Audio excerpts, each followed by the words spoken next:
পৃথিবীর সবচেয়ে আন্ডাররেটেড ঘাতকের নাম যদি বলতে বলা হয় তাহলে আমি ট্রেনের কথাই বলবো। এর একমাত্র কারণ হচ্ছে বাংলাদেশ সহ বিশ্বের প্রায় বিভিন্ন দেশেই এই ট্রেনের নিচে চাপা পড়ে মানুষ মারা যাওয়ার কাহিনীটা এটা হচ্ছে একেবারে স্বাভাবিক একটা কাহিনী। এর মধ্যে অনেকের মনে আবার প্রশ্ন আসে যে শুধুমাত্র কি বাংলাদেশিরাই সবচেয়ে বেশি ট্রেন নিচে চাপা পড়ে মারা যায়? আমি বলবো যে না, আসলে ব্রিটেনে প্রায় প্রতি বছর 500-রও অধিক মানুষ ট্রেন নিচে চাপা পড়ে মারা যায়। এর মধ্যে অধিকাংশই হচ্ছে অসতর্কভাবে চলাফেরার কারণে। আপনাদের কাছে যদি আমি 2013 সালে আমেরিকাতে ঘটে যাওয়া একটা কাহিনী শেয়ার করি, সেক্ষেত্রে আপনাদের সবচেয়ে বেশি সুবিধা হবে, কেননা 2013 সালে আমেরিকাতে প্রায় 700-রও অধিক মানুষ ট্রেন নিচে চাপা পড়ে মারা যায়। আপনাদের ফেসবুক পোস্টে কিংবা যদি রিলসে আপনারা এই তথ্যগুলো পান আসলে ট্রেন নিচে চাপা পড়ে একজন মারা গিয়েছে, তখন আপনি কী ভাবেন? ফার্স্টলি আপনি যে জিনিসটা চিন্তা করেন সেটা হচ্ছে সে এতটা অসতর্ক কিভাবে হয়। ট্রেনের নিচে ট্রেনের যে সাউন্ডটা, এত বড় একটা যান, এর যে শব্দ, কী জন্য সে শুনতে পায় না। আসলে এটাকে আমরা সায়েন্টিফিক্যালি বলে থাকি হচ্ছে হ্যাবিচুয়াল কনফিডেন্স। এখন এ নিয়ে দুইটা ব্যাখ্যা আমি আপনাদের সাথে শেয়ার করব। যে দুইটা ব্যাখ্যার কোন ব্যাখ্যাটা আপনাদের সবচেয়ে বেশি পছন্দ হয়েছে সেটা অবশ্যই কমেন্টে জানাবেন। এখন আমি যদি আপনাদের কাছে একটা রিপোর্ট শেয়ার করি, সেটা হচ্ছে এনবিসি টিভির একজন রিপোর্টার, যিনি হচ্ছেন জেফ রোসেন। তিনি আসলে একটা রিপোর্ট তৈরি করেন। সেই রিপোর্টে আসলে তিনি নিজেই এক্সপেরিমেন্ট করতে চান আসলে ট্রেন আসলে একটা মানুষ শুনতে পায় না কেন। তো যে কথা সেই কাজ, তিনি রিপোর্ট করতে একটা রেল লাইনে যান এবং ট্রেন আসার জন্য অপেক্ষা করেন। তো ট্রেন যখন আসতেছিল তখন তার হাতে, যখন তিনি ট্রেন আসার যে উপলব্ধিটা তিনি করতে পারেন, তখন তার হাতে সময় ছিল 5 সেকেন্ড। আর সেই ট্রেনের গতিবেগ ছিল 25 কিলোমিটার পার আওয়ার। তো আপনি যদি চিন্তা করেন বাংলাদেশে একটা ট্রেন 60 থেকে 80 কিলোমিটার পার আওয়ারে চলাফেরা করে, এবং আমরা যদি এটা ক্যালকুলেশন করি তাহলে একটা মানুষ আসলে নড়তে যতক্ষণ সময়, 1 থেকে 2 সেকেন্ডও সে পায় না আসলে।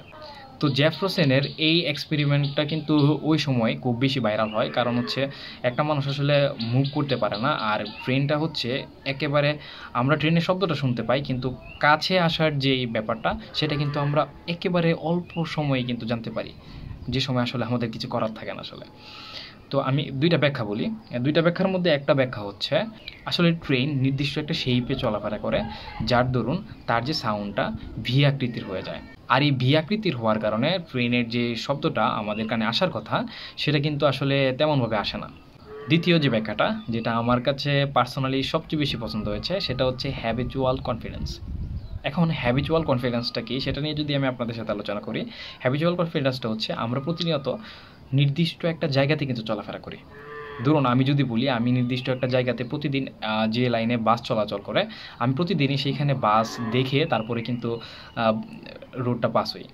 তো আমাদের প্রতিদিন যেহেতু আমি বাসতেছি, অর্থাৎ প্রতিদিনে আমি বাস আমাকে চাপা দিতেছে না, বাসের নিচে আমি পড়তেছি না, আমার ভিতরে কিন্তু একটা কনফিডেন্স চলে আসছে। কনফিডেন্সটা কি? সেটা হচ্ছে যতবারই আমি যাচ্ছি ততবারই আমি বাসের নিচে পড়তেছি না।